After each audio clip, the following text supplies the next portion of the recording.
Mr. Chairman, I rise in strong opposition to these efforts to target funding for the National Science Foundation's Social, Behavioral, and Economic Sciences Directorate.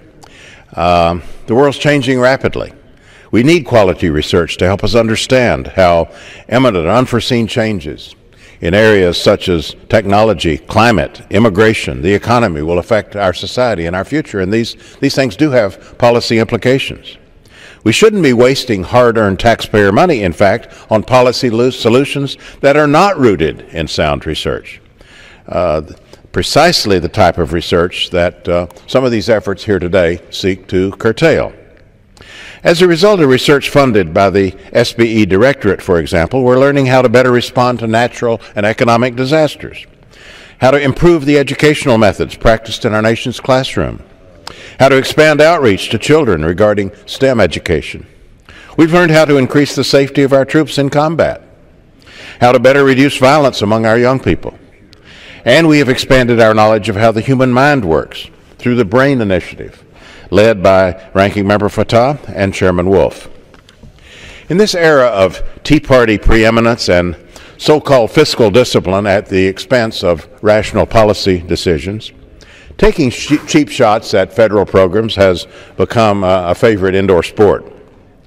I wish my conservative colleagues would spend as much time learning the facts about the programs they deride as they do preparing the flurry of floor amendments and floor speeches to target them. Ironically, helping policymakers make informed decisions is what NSF's political science program in particular is all about. Let me just say a word about the political science program, close to my heart by virtue of my previous life. The PSB has consistently produced valuable practical research that informs policymakers and government agencies on issues as vital as natural disaster response, environmental regulation, and foreign policy. Here are a few examples. NSF's political science program helped us gain a better understanding of public reactions to natural disasters, including Hurricane Katrina. That was research at Rice University. The BP oil spill, research at Louisiana State University. That's helped federal, state, and local authorities develop more effective evacuation and recovery plans. It's supported research on the causes and consequences of terrorist attacks. That's at Pennsylvania State University and UNC Chapel Hill. On the fundamentals of competition for natural resources as a driving force in international conflict. That's the University of Georgia, University of Colorado. And on third-party peacemaking, University of Notre Dame, dispute resolution mechanisms that lead to lasting peace, University of Alabama at Tuscaloosa. But this isn't just about political science research, but the entire SBE.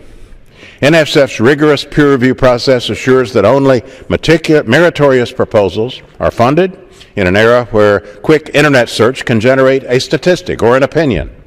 To support any argument, it's more important than ever that we have clear, dependable, peer-reviewed research into the most pressing social and behavioral and economic questions of the day. Should you question the quality of research, I'd like to note that nearly a quarter, that's 50 of 212, of Nobel Prize winners in science funded by NSF since 1951 were recipients of funding from the Social and Behavioral program. Every winner of a Nobel Prize in Economic Sciences since 1998 has been an NSF grantee. In short, SBE taps the best minds in the country to help us better understand and address some of the most vexing policy dilemmas we face.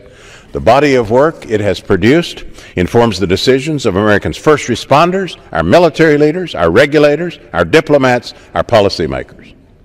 I urge my colleagues to reject misguided attempts to target the work of NSF and, in particular, of the social and behavioral science research that is uniquely valuable in informing our country's policy decisions, our country's administrative decisions as we move forward. With that,